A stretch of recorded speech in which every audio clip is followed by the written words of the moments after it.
Yo, what's going on, guys? Today I'm going to be going over the NBA slate on DraftKings for Monday, December the 17th. I'm going to give some of my early looks on Monday's slate. I'm recording this video a lot earlier than I do my normal videos. I usually always record my videos the night before, but this video is being recorded Sunday around 5:30 Eastern Time, so pretty early. Just going to give some of my early thoughts, the guys I see on this 8-game slate that really stand out to me. I'll go through each position, talk about some of the guys that really catch my eye that I feel like I'm going to be playing in a lot of my lineups. And of course, I will give my core of 5 plays, 5 guys I expect to have a lot of exposure to come lineup lock on Monday. Before we do get started, though, guys, I would appreciate if you would drop a like on the video. It does help me out a lot, and if you are new to the channel, make sure you hit that subscribe button down below so that way you won't miss out on any of my new videos. But yeah, let's go ahead and look at point guard for today. So I do like paying up at this position. Russell Westbrook is a guy that does stand out to me on this slate. He gets a great matchup at home against the Bulls. Obviously, there's concerns that this game could blow out and the Bulls don't keep this competitive. We only get 3 quarters out of Westbrook. But I don't factor in blowouts when rostering players. I'm going to roster players whether I think the game stays close or not. So I like Westbrook a lot here. He was able to dominate earlier this year when the Bulls played the Thunder. I think Westbrook had a triple-double. He did have a triple-double, 24, 17, and 13, 73 DraftKings points, and I believe that game did stay competitive. We got 35 minutes out of Westbrook the last time he played the Bulls. If this game stays competitive, we're going to get 36 to 38 minutes out of Westbrook. Should easily be able to put up at least, I'd say, 50 DraftKings points.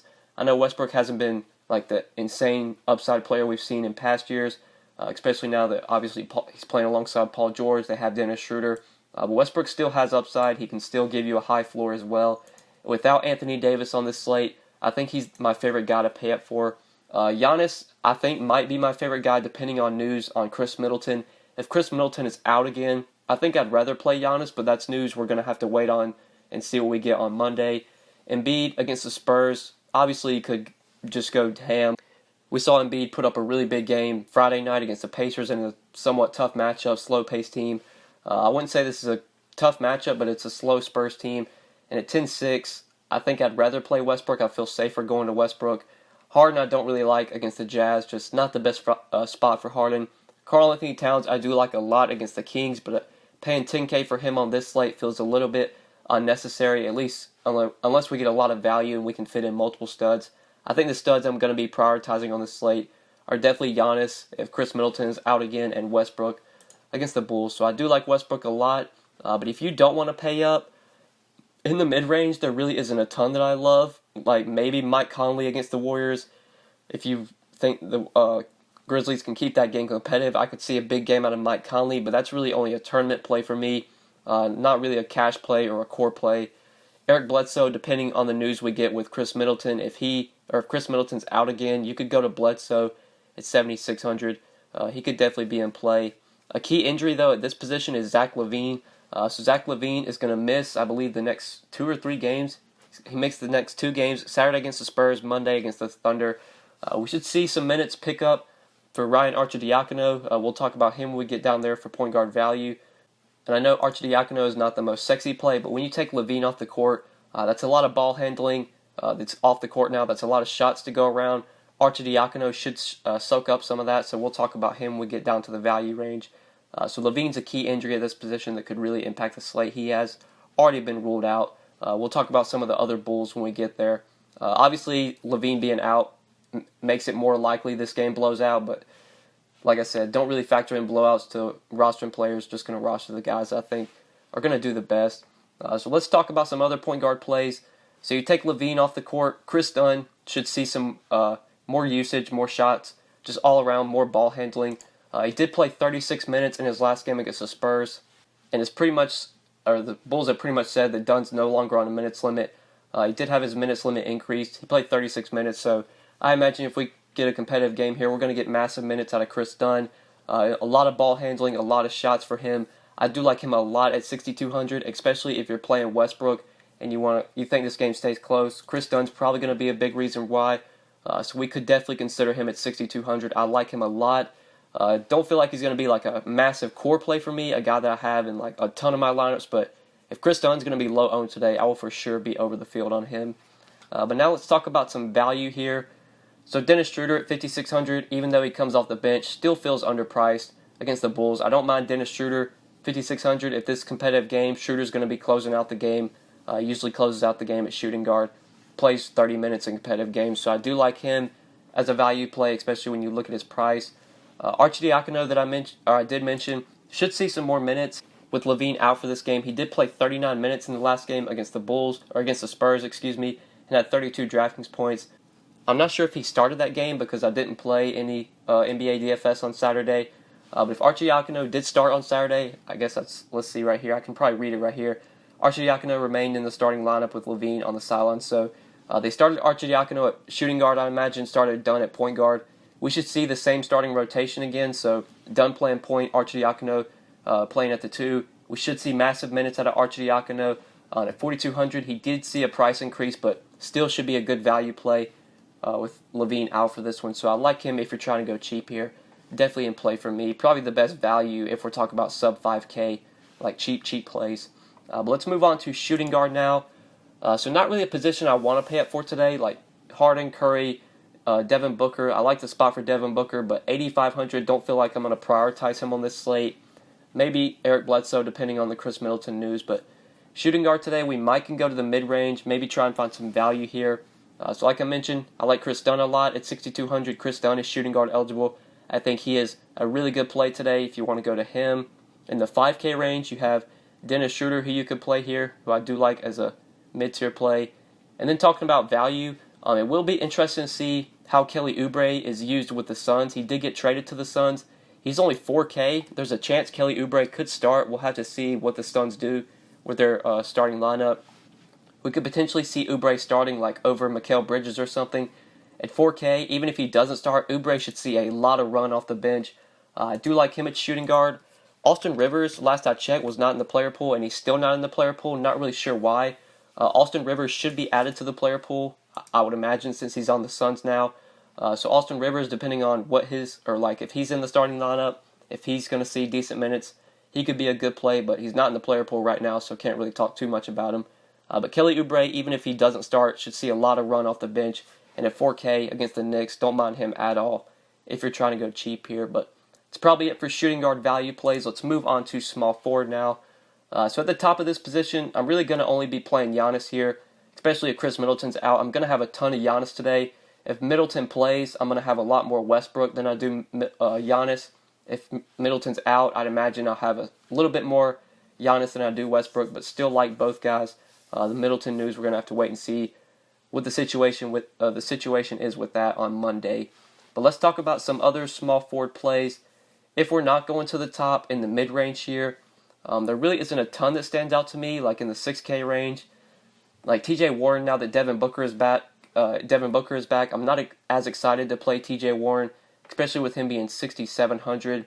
Maybe like a Rudy Gay at 6,100, but not really my most favorite play either. I think we can go sub 6K. There's a guy I really like here. Played a lot of him on Friday night because I thought he was too cheap. Still remains a little bit underpriced. He did get priced up a bit, but Kevin Knox at 5,700 still feels a little bit too cheap, especially with the production and the usage we're getting out of Kevin Knox, just the minutes lately. He started the last few games for the Knicks, and he's just playing massive minutes. 42 minutes against the Hornets, 33 minutes against the Cavs, 41 minutes again against the Hornets. I'm not sure if that game against the Hornets, their last game on Friday night, I don't think it might have went to overtime, not sure, but still got massive minutes in that game out of Kevin Knox. 33 DraftKings points. The dude's chucking when he's on the court, taking 15 to 20 shots a game.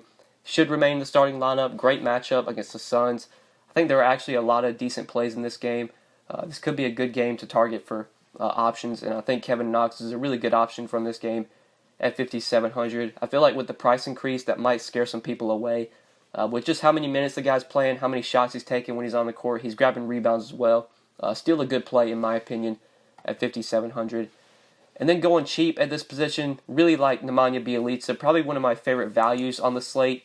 He's only 4,400, small forward and power forward eligible on DraftKings, and just really stands out as a top value play. We already have news that Marvin Bagley is going to be out, I believe, for about 2 weeks. He's going to get reevaluated in 2 weeks. So we should see pretty nice minutes out of Bjelica. I don't expect him to play like 35 minutes, but should see at least 24 to 25 minutes, I would imagine. And then And in the last game against the Timberwolves, he did play 29 minutes and put up 41 DraftKings points. Same matchup today against the Timberwolves. It is a revenge game. Bielitsa did used to play for the Timberwolves. And for some reason, he just really does well when he plays the Timberwolves. Through 2 games this year against them, he's averaged 27 minutes and has averaged 35 DraftKings points. So I like Bielitsa a lot today. Main reason I like him, though, is because Marvin Bagley is out. So he should see a few more minutes, especially if Bielitsa's playing well. He should see closing minutes, should play probably 26 to 27 minutes. And Bielitsa, a very good point per minute player, even if he gets 27 minutes, could easily crush value on this price. So I like him a lot as a value play at this position. But I think that is it for small forward, guys. So let's move on to power forward now. So really only like Giannis at the top of this position. Maybe my second favorite play, if you were to pay up, would be like Blake Griffin at 9K.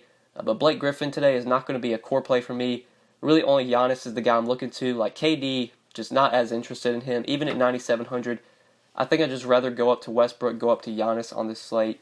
I think power forward has some good mid-tier plays today, especially when you get under 6K. I like Montrezl Harrell a lot today. He's only 5,700. His price tag has really plummeted because the production for Harrell has been pretty bad lately. Hasn't been playing a ton of minutes, but he did see 26 minutes in his last game against OKC and put up 34 DraftKings points. This is a spot where I feel like we're going to get mid-20s, 27, 28 minutes out of Harrell.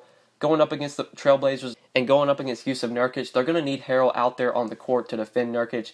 He's done well in this spot, average of 28 minutes through 2 games against Portland, average of 37 DraftKings points. Obviously, some of those games came back earlier this year when we were getting really solid production out of Harrell. The production's fallen lately, but I think we're going to see Harrell start to pick it up again. He did play 26 minutes in his last game, which is pretty promising, and I think we should see similar minutes and similar production out of Montrezl Harrell.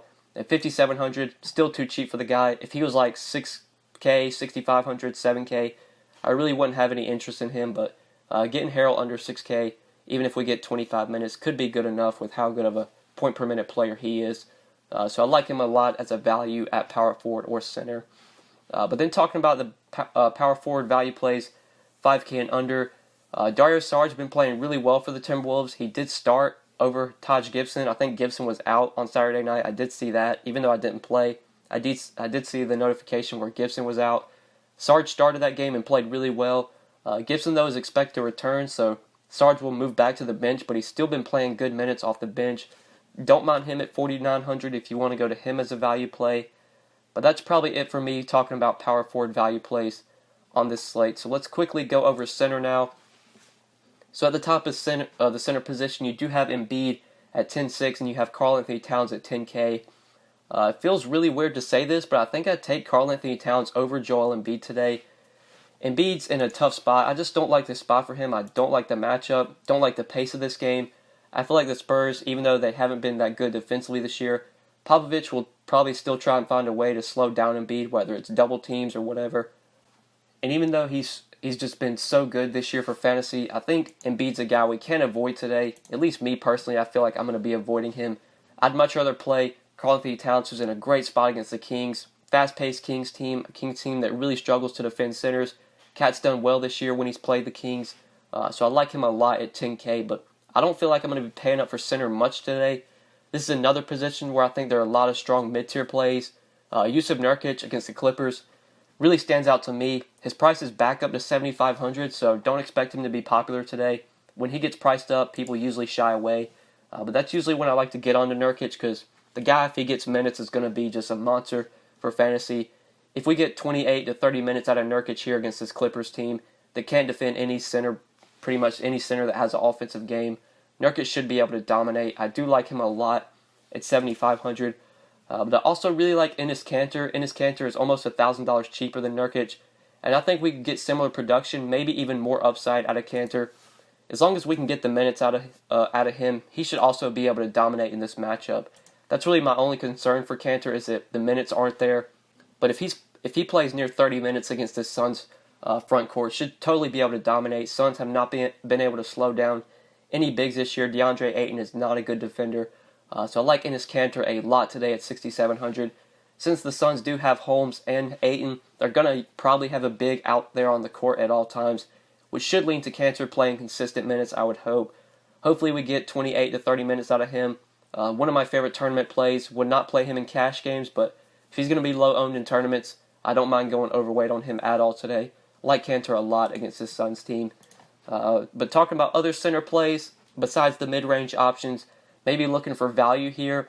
There really isn't a lot of value that I love at center. Probably going to be a position where I'm playing a lot of Harrell at this position you can play at center. I like Enes Kanter a lot, like Nurkic a lot. If I can pay up, I'll try and get some Towns in there, maybe some Blake Griffin, but mostly Nurkic, Kanter, Harrell, the guys that really stand out to me at center. So I think that's probably it for center today, guys, and I think that is it for the video. So hopefully you guys did enjoy this video. Hopefully it did help you. If you enjoyed the video, just make sure you click that like button down below. I would really appreciate it.